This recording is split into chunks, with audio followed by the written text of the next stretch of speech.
The lyrics, the word are just there to guide you, but I want you to see how powerful you are. I wanted to take out our language, our style of singing, and infuse it on hip hop. I'm just talking about real life things, and that's a shared experience. A lot of young people are really, really trying to find themselves right now. If you are authentic with what you're doing, it's easier for them to connect. I make Afro-Tema music. I make Afro soul. I make Afrofusion music. I make Afrobeats, blending old school and new school. This is Afrobeats, this is Africa. The city like Lagos, hope is second chance, hope is you having faith. There's studios everywhere, there's musicians everywhere. I grew up in Lagos. The street is my reality. So that's literally what inspires my sound. Growing up in London really gave me more meaning to life. In Abuja, there are so many youths hustling daily, like to make ends meet. So that inspires me a lot to make stores for them. I basically lived all my life in Kaduna. When I was growing up, we also listened to Hausa gospel music. I really learned how to put myself into a song. And that's one thing that I've noted that artists from back there really do. In their songs, you would really, really feel that story. You may not understand the language, but it connects with you.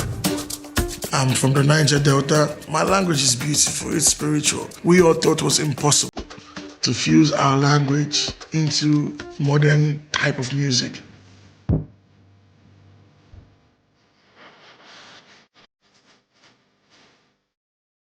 Why I'm here, I want you guys to understand where I'm from. I traveled back in time to bring back our sound that a lot of people don't have ideas about. And one of those sounds called gyration. Where I'm from, the riverine areas, and we have people go for fishing, right? You know how the sea is always cold, so you need like a lot of jeans to be in to keep yourself warm. They are paddling the boats. They have to sing. The only thing that can be used as an instrument there is the bottle. That's what you use as a percussion. And you hear that, come, I have to sing on that. The people in diaspora connect more to my songs because it's nostalgia to them. I always want them to remember where they came from. We are forgetting like the pioneers and all. So I want to bring that because culture has to stay for life. And Fela, for example, his music is always like it's a build up. It starts from maybe percussion and it builds up to maybe bass or his sax or his exclamating, shouting on his songs, trying to like tell a story and all that. Growing up in the church as a choir has really shaped my life and helped me grow more in my music that I make today. Like the choir type. I love it. What does choir time sound like? It's always amazing. You're having different melodies, the backup singers, me too as the lead singer, the instrumentalist, everybody combined. So it's always amazing. There's this place in Abuja called Millennium Park. I went there and there's this group of men that plays like instruments, sing songs to you. When I met them, we were actually shooting something else. So they came and they interrupted the shoot. And I was like, we can just create something together. Before meeting with Achan again, I already recorded the song. I was in the studio. I just told my manager that I don't think the last verse is mine anymore. Then me and Achan met at the backstage again. So after we met, we exchanged greeting again and I went back home. And in the studio when I was listening to the song, and my heart just said yes. So it's with Achan. I recorded in pure English. That's the verse you hear, and it's not the original verse. I did my thing and I sent it back to him. A few days later, I received a call from Boy Luna. Said, "You never give me wizard." I know you have to bring out yourself. I know you're hiding somewhere, and I love that so much. It means that guy listens to me. He knows what I would do on a record if this record was mine. He came talking to me on my page on IG and was like, "Hey, yo, Fido, I really love your song." I sent him the song. He jumped on it and became a hit song too from his own side and brought African side.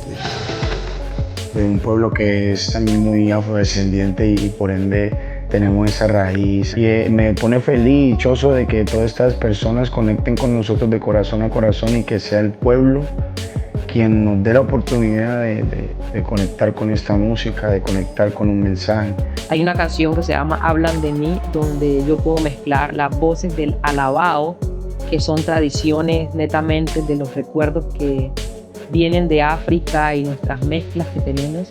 Y obviamente los sonidos latinos de la salsa, el saxofón, los vientos, y que se asemejan mucho a la manera en cómo lo tocamos cuando hacemos chirimías o música folclóricas del Chocó, donde yo nací. Y sentí que el Afrobeat era uno de los géneros que más me quedaba cómodo, donde yo podía darle a la gente sentimiento y baile, ritmo al mismo tiempo.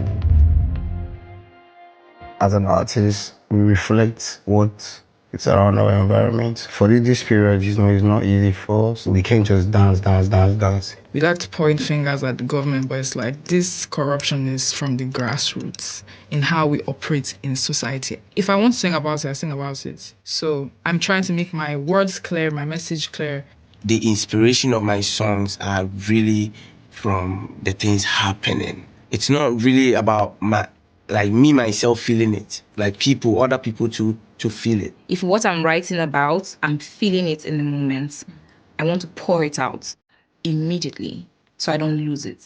So it comes easy, especially when I'm talking about something that feels personal to me.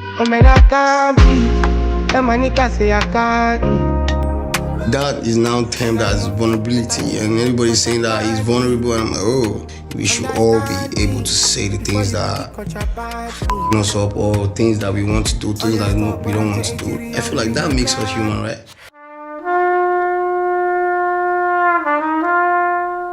We tried, we wrote, made the shots and picked the shots that we wanted to take. She is a symbolizing beauty, and then also I'm singing about desires and wanting more time to, learn, to reach those goals and to fall and still be able to get back up. When it comes to the aesthetic, I think I'm just being myself, to be honest. I dress how I want, right? But I would still be imputing certain things that Africans wear, Nigerians wear. I like to wear waist beads, so I'm going to make that more prominent. I'm going to design my own type of waist beads. If you listen to the song, sonically speaking, it sounds, very cool, chill vibe. So the clothes as well was also to match the energy of the song and the scenes. It could be a random, shuffle. It could be just a random playlist. But I know that people have really found my music, from Spotify, and I'm truly grateful for that. Not a lot of underground artists have access to this kind of platforms. It's really hard. Like, you have to work so hard, prove yourself before they can see you, because the market is really saturated. What you guys are doing for we young artists, Spotify, thank you is not enough. The book they gave me is a blessing, because anything I write in that book comes to pass. But it's more like a dream come true, when I open my Spotify and my song is all over Spotify. We don't over package things. We're staying real to the reality, we're staying real to the roots. That was exactly what was in my head making Prince of the Street. We, the new generation, we are paying attention to letting the world know who we are and what we are fighting and what we are going through. So it's very important that people see our culture. I don't think the culture is being exported, but that's up to us. You get me? The artists is the best way to push it when they see things on us, when we say things, when we act things. No puedo dejar por fuera mi cultura, ¿sí? Hablar que estamos aquí, que somos fuertes, que las mujeres afrolatinas también tenemos una voz. I want the African culture to be seen all over the world. I want it to be like the R&B, hip hop, jazz, all that. I want Afrobeat to be like that too.